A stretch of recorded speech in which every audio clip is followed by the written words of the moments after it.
al magíster en ciencias políticas, Roque García. ¿Cómo andás, Roque? Buen día. Buenos días, Neri, un saludo grande para vos y para toda la audiencia. Como siempre es un gusto estar en contacto con ustedes. Así que bueno, tenemos un par de cosas que queremos compartir con la audiencia, ¿te parece? Me parece notable. Bueno, yo esta columna lo que le voy a decir a la gente es que los votantes de los partidos tradicionales, que en la última elección, pasado domingo, votaron a cualquiera de los partidos tradicionales, deberían enmarcar esa boleta, porque estoy convencido que es la última vez que votaron al lema Partido Nacional o Partido Colorado. Y en las siguientes elecciones, ya va a pasar en las departamentales en Montevideo, Canelones y Salto, van a votar un lema que se va a llamar Coalición Republicana. Voy a dar los argumentos porque creo que eso es lo que va a pasar, pero además le voy a decir a la audiencia que quienes nos consideramos partidarios de esa coalición, simpatizantes, militantes o dirigentes de esa coalición republicana que están haciendo, tenemos que hacer muchas cosas para demostrar que somos más que una alianza electoral y que somos o intentamos ser un proyecto político superador de la actual realidad. Y sobre eso también vamos a hablar. Es decir, resumiendo la introducción, creo que vamos hacia un lema coalición republicana, que ya vimos que se va a dar en las departamentales, pero solamente la construcción de un lema no es suficiente a menos que atendamos causas que son importantes y es la que nos van a convertir de una alianza electoral, que es lo que básicamente es hoy, hacia un proyecto político superador. Ese sería el inicio de la nota y si te parece arrancamos. Sí, claro. Bien, ¿por qué digo que los votantes no se va a votar más Partido Nacional, partido obviamente como lema? La boleta va a decir, igual que la que dicen hoy, Partido Comunista, lema Frente Amplio, Partido Socialista, Partido Democracia Avanzada, Partido Democracia Cristiana, o sea, todos esos partidos que integran el Frente Amplio, pero hay un lema que va a ser la coalición republicana. ¿Por qué lo digo? Bueno, en base a tres razones. En principio, para cualquiera que estudie la ciencia política, te va a decir que en el mundo, todo el mundo sabe que cuando vos vas a un sistema de balotaje para la presidencia, y vos lo sabés bien, de alguna manera el sistema político va a llevar hacia un bipartidismo. Desde que se aprobó el balotaje, se empezó a discutir de que Uruguay iba hacia un bipartidismo. Es decir, digamos que toda la experiencia mundial y lo que se sabe sobre sistemas políticos dice, cuando vos ponés una reforma en que hay un balotaje presidencial, a la larga o a la corta vas a terminar en un bipartidismo. Eso es un dato objetivo de la realidad. El segundo dato es que la ley, y vos has hecho editoriales muy interesantes en estos días, de alguna manera te castiga fuertemente si no lo haces. Yo no voy a ahondar en lo que vos ya perfectamente describiste para toda la gente que te escucha, pero básicamente los partidos chicos son absorbidos por los partidos grandes y en definitiva la ley te fuerza a ese tipo de arquitectura electoral. Si está bien o si está mal, bueno, podemos discutirlo, yo pienso igual que vos que quizás habría que revisarlo, pero hoy por hoy hay que jugar con las cartas que está. Y además hay que ser realista. Con el balance de poder que hay ahora, con un 44% de voto del Frente Amplio y con una importante presencia de la Cámara, pensar en cambiar la ley es ilógico. O sea que hay que jugar con las leyes que están ahora. El tercer punto que a mí me parece que vamos en camino a una coalición republicana, es que lo pide la gente. Porque como la gente no decide primero, cuando vos elegís en política en Uruguay, primero decís, bueno, estoy con el Frente Amplio o no con el Frente Amplio.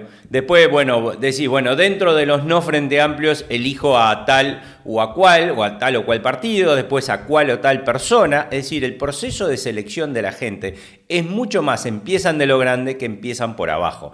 Eso se da por un montón de factores, la pérdida de identidad partidaria, etcétera, etcétera, etcétera. O sea, la gente lo pide. Se está produciendo, ya vamos a segunda elección, que termina, las elecciones, la primera ronda, inmediatamente a las horas están todos juntos arriba de un escenario, como vimos el domingo pasado. Entonces, se viene una coalición republicana, se viene un cambio de época en la política uruguaya, por eso quisiera terminar esta parte de la columna diciendo, los que tienen boletas del Partido Nacional, del Partido Colorado, guárdenla, porque le van a poder decir a sus hijos, a sus nietos, yo fui de los últimos que voté este lema. Ahora, que se arme una estructura electoral no significa necesariamente que sea mejor. Hay algunas cosas que esta coalición republicana tiene que hacer para convencer a la gente que es un proyecto político superador. Y esas cosas son importantes, y yo voy a tratar de desarrollar al menos 3 puntos. El primer punto, y no es menor, es la historia. Es decir, el Partido Colorado, el Partido Nacional, un poco el Partido Independiente, y bueno, mucho menos Cabildo Abierto, pero tienen su historia. Y entonces vos no podés hacer un corte abrupto y decir, bueno, y ahora Juntos por el Cargo, como de alguna manera decía Milei, mofándose de una alianza electoral que se llamaba Juntos por el Cambio. Entonces, tenemos que dar un raconto histórico, una historia de cómo pasó. Yo estoy convencido que respetar la tradición no es honrar las cenizas, sino mantener viva la llama. Yo estoy convencido que las figuras del Partido Nacional, de Oribe, Saravia, Wilson, en este escenario político estarían haciendo lo que los blancos están haciendo ahora. Yo estoy convencido que Wilson fue el primer desarrollista y que económicamente Uruguay es un país desarrollista, todos, incluso Orsi es desarrollista. Yo estoy convencido que Valle implantó un modelo de estado de bienestar, que ahora capaz que se ha ido un poquito de control en algún lado, pero que lo instaló, lo defendió, y es el modelo que nosotros tenemos. Es decir, si uno mira la dicotomía blancos y colorados, en realidad el Uruguay de hoy tiene mucho de los blancos y tiene mucho de los colorados. Pero eso hay que explicarlo, hay que explicar las raíces históricas, porque la gente nos necesita ver como la evolución histórica de un proceso histórico natural. Si no, parece que saliéramos de la nada, y eso no puede ser así. O sea, la parte histórica, lo vuelvo a repetir, respetar las tradiciones no es adorar las cenizas, sino mantener viva la llama. El segundo punto que a mí me parece muy importante es la gente.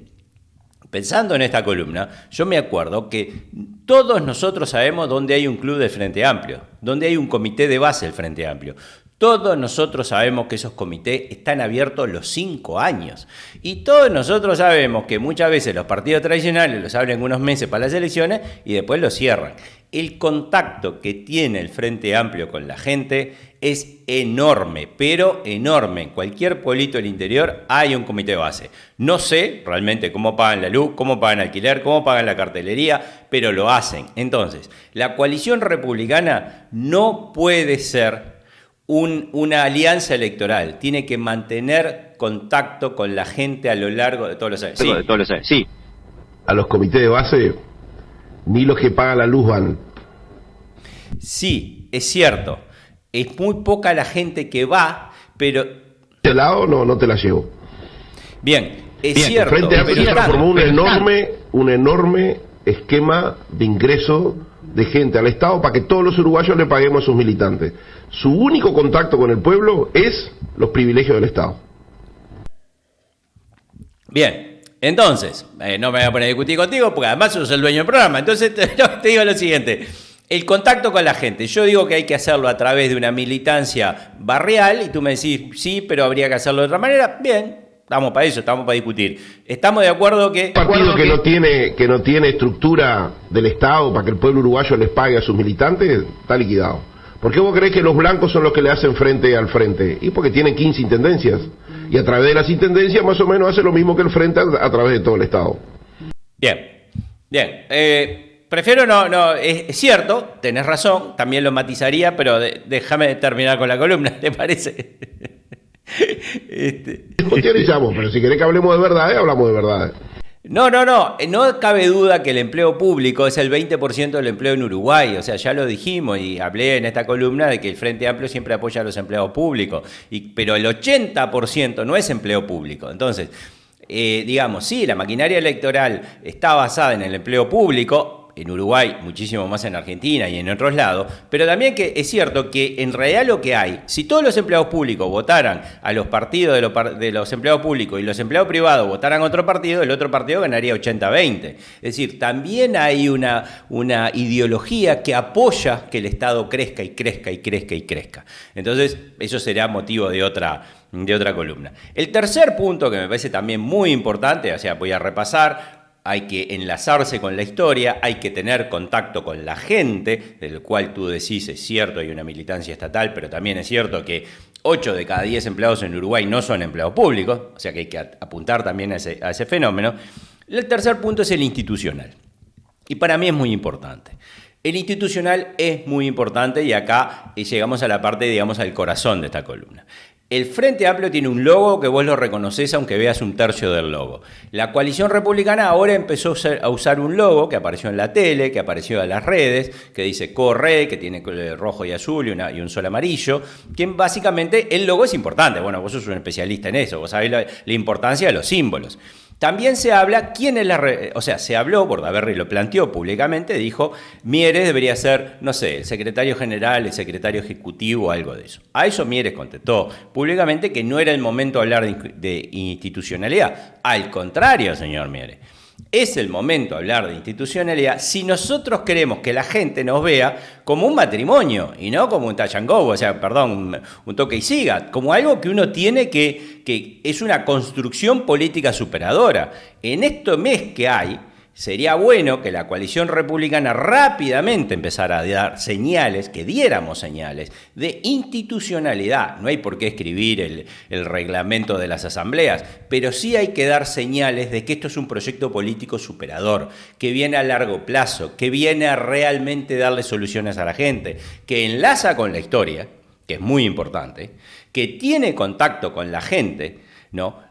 Y que realmente proyecta el Uruguay hacia el futuro. Por eso, a mí me gustaría terminar esta columna diciendo que la coalición republicana es el futuro, pero para que sea una herramienta exitosa, para que sea un proyecto político superador, tiene que generar una institucionalidad que a partir de la historia mantenga contacto con la gente. Si así lo hace, va a haber una victoria en las elecciones dentro de unas semanas y va a haber una victoria aplastante en las elecciones departamentales dentro de unos meses. Y ese sería el final de mi columna.